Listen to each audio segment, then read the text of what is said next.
I'm Steven. I go by Steve Atlas. That's kind of my stage name. And I'm a guitarist in Merritt, and I'm self-taught. I've been playing for about 3 years, just about 3 years now. And yeah, I played lead guitar in a local band. A couple friends and I from high school, we put together a band, and our band's called the Stratosphere, and we play a lot of different stuff. But yeah, we've been together for about 2 years now, and we've gotten to play a lot of cool places. We've gotten to play Music in the Park, Kikuli's open mic, and for the school's talent show and such. I moved here in 6th grade, and in 7th grade, at least for Merritt, you're introduced to band class, and it's mandatory.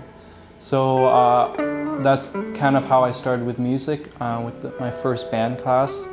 And for many kids like me, and it's the first time we got to kind of pick up an instrument and see what it's like to actually play music.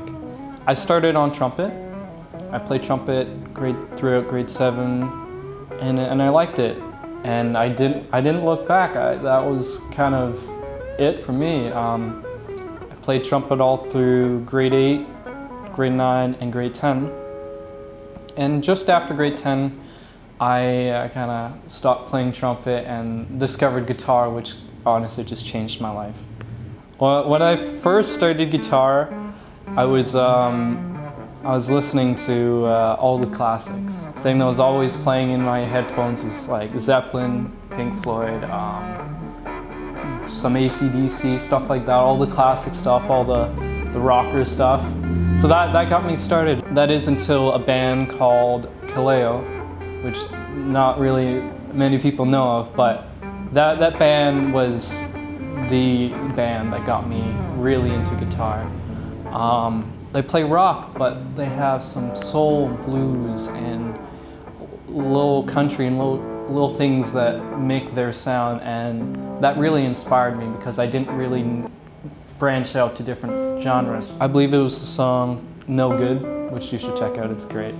That guitar playing in that song just changed my life. I was like, I think I want to be a lead guitarist from now on. And then I discovered John Mayer. This guy's a wicked guitar player.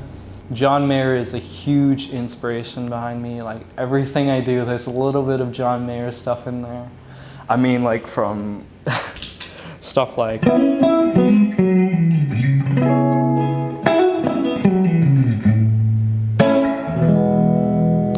little bit of Hendrix stuff there. His songwriting's amazing, and there's other players like Jimi Hendrix, the greatest of all time. I'm just gonna say it. Jimi Hendrix is a big part of my sound as well. When I first heard Jimi Hendrix, I was just like, whoa, what is this? This is otherworldly, and this came from, 68, 69, all the way to 70. He taught me how to be aggressive and also express myself through guitar. For example, him playing at Woodstock 69, he could just wail on that guitar, and the way he uses his guitar was really inspirational. I mean, another one is Eric Clapton. Stuff from the 60s when he did with Cream, right? Like Sunshine of Your Love, right? Yeah, stuff like that. That really got me like headbanging. August, Journeyman. Journeyman's my favorite Clapton album, 1989. He's always evolving, and I kind of like that idea of you don't have to stay tied down to a genre or a sound or a taste. You can always change. I mean, he'd be playing huge venues with huge amps in Cream 1969 era, to playing a Strat into a Fender, nothing else, and I could listen to a song for the first time and be like, wow, this is awesome. And sit down, lock the door, kind of just hollow this guitar, trying to figure out everything they do. As for writing songs, it's just kind of, sometimes it sparks an inspiration. If I'm just sitting at home or at work and I hear something, it's like, I hear a melody or something, or sometimes they just come and go. But songwriting is not something I'm so good at, but it's something I want to work on and improve as an artist. In the band, we've got a couple original songs that kind of just came from random notes you hear or melodies, and it kind of just branched out into their own thing. I'm a huge gear nerd. Like, I mean, looking at my pedal board and my stuff, this is some cool stuff I got here. I remember starting off on guitar with a really crappy guitar. It was my uncle's guitar he lent me for a couple months to see if I wanted to play. It was, and I mean, like, it was painful to play. This is my number one. So I've customized this for 3 years. I'm still constantly tweaking this thing to make it better. It's my Telecaster right here, also being modified. I like to modify all of my guitars. My 335, this pickguard was black when I first got it, but I really like the look of like early 50s, late 50s Cadillacs, the red ones, right, with the white walls. So I painted this pickguard from black to white to kind of resemble a 50s Cadillac, right? And this is it's my secret weapon in the studio. It sounds amazing in the studio when we're recording songs. To this day, I'm still discovering new things. So there's challenges and stuff that comes with it. With a new style or a genre, it's like learning a new language. One example would be jazz. I'm learning jazz for university, and it's one of the most difficult things I've learned so far, and I'm nowhere near good at jazz. As with any challenge in anything, and specifically music, you just gotta practice and keep going and figure out why you can't make it sound good. If it sounds bad, figure out why it sounds bad. A lot of people have supported me, and I'm honestly really thankful and honored to have such great people in my life to guide me on this journey. My parents were a little hesitant with me picking music as a career, as all parents should.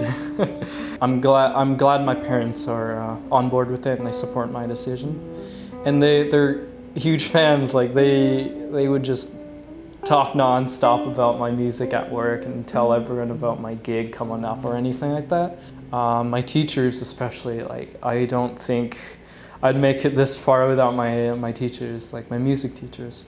Mr. Carriage and Mr. Carnelli have been with me from the very first day I picked up a trumpet, and they're still supporting me right now. They inspired me throughout every step.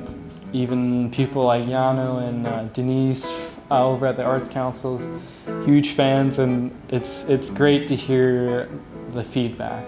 Recently, my mentor, Francis Henson, he's also an artist, you should check him out.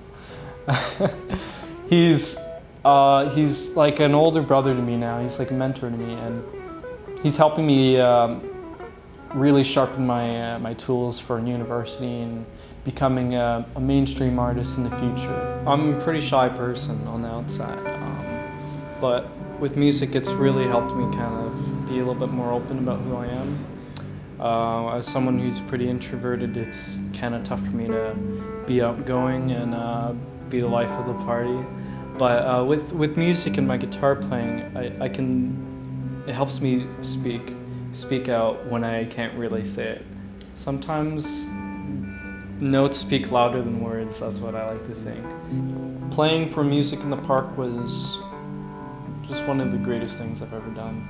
And it really boosted my band out into the community, and people were like, there's this new band in town, these guys are in high school, right? So that's something that I'm really proud of.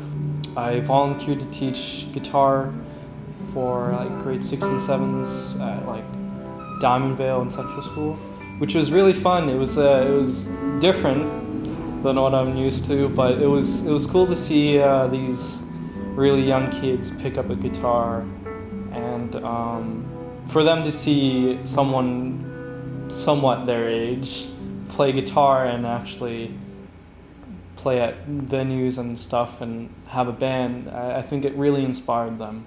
So yeah, I think that's all I got to say.